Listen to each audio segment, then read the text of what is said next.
Hello guys, welcome back to Kobe's Kitchen. Leo nataka be showing you my style ni deadly za kupika cabbage and give life to your cabbage. Many people don't like cabbage sababu hawajui kuzipika vizuri.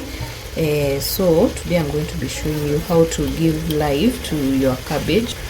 So leo tutapika, we're going to be making cabbage na minced meat. So that this is tamu, you have to, when you make it this way, how do I make cabbage any other way? So you first start with the minced meat, iive vizuri, and then I'll show you how to go around it. So if you haven't subscribed, please consider subscribing, and let's give life to our cabbage. Yeah. When the minced meat has rendered most of its waters, we are going to add in our spices. So I'm going to go in with a tablespoon of paprika,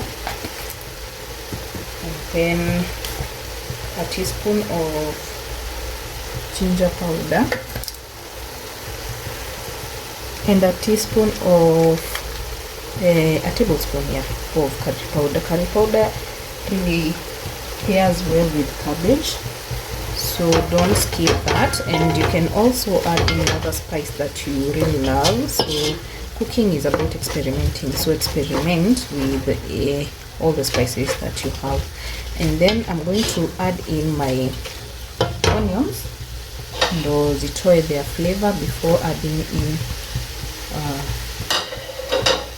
oil to it. So I'll let it simmer for a minute or two, and then I'll put in the oil so that you can go ahead with the other ingredients. So I'm now going to add in oil, enough to fry your minced meat na cabbage bado. So I'm going to add in oil, and then nikoroge vizuri until it's incorporated well.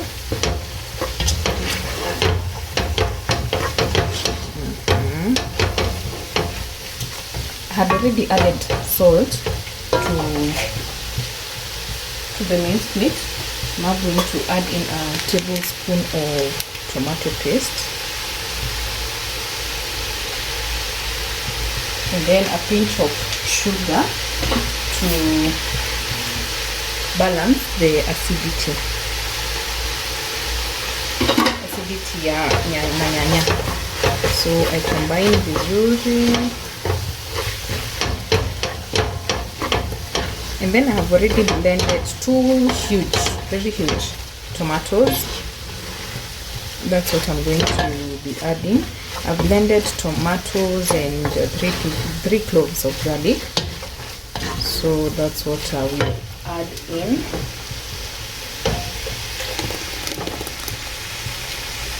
So I'll let this simmer for about 3 minutes. Add the tomatoes cooking well, and to make sure that the acidities of the tomatoes don't overpower my dish for today.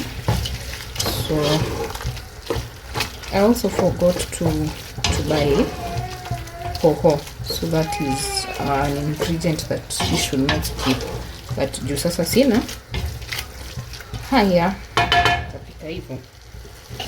So I let it simmer for 2 to 3 minutes, and then tuongeze ingredients zetu zingine. So it has simmered in nicely, so sahi haziwezi kuwa na that acidity.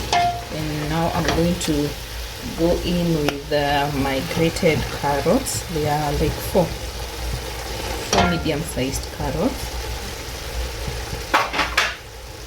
Alafu nizikoroge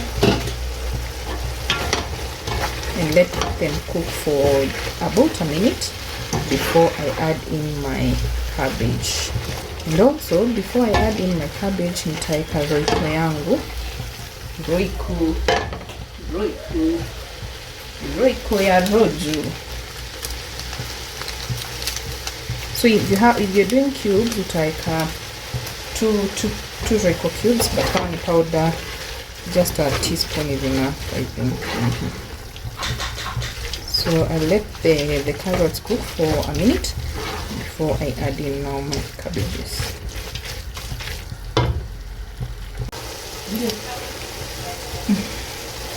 I am adding in a dash of soy sauce,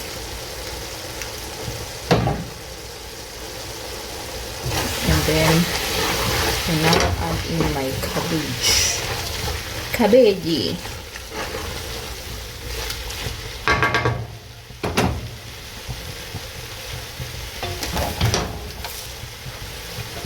So this is I think it's a kg of minced meat na cabbage ni moja, a food cabbage.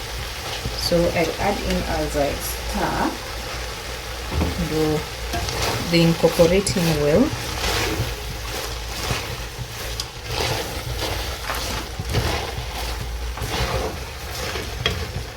I add the rest of it as I stir, and then let the cabbage cook to my liking. I don't really love cabbage yenye imeiva sana, so it will take about 2 minutes yote ive, and then at least I like a crunchy cabbage, but you like yours totally cooked, so let it stay on heat until it's fully cooked. So yeah, so after you put in all your cabbage, let it cook to your liking, but for me I'm going to just put it for around 2 minutes and then it's done. Okay. So in about 2 minutes zime wither down, and as you can see zimeiva vizuri, not overcooked, still they have their crunch. So I'll add in a little bit of salt and finally garnish it with the danias. And taste and adjust your seasonings. Always taste your food. Haujafika 5-star kwenye tasting. If they don't, I don't eat. So now add in danias. Perfect. I'll add in the danias, and now that's it for today's video. It's actually very nice eating cabbage hivi, and I'll serve this with some ugali. So try it and subscribe if you haven't. See you on the next one. Bye bye. Yeah, that's how it looks. Perfect.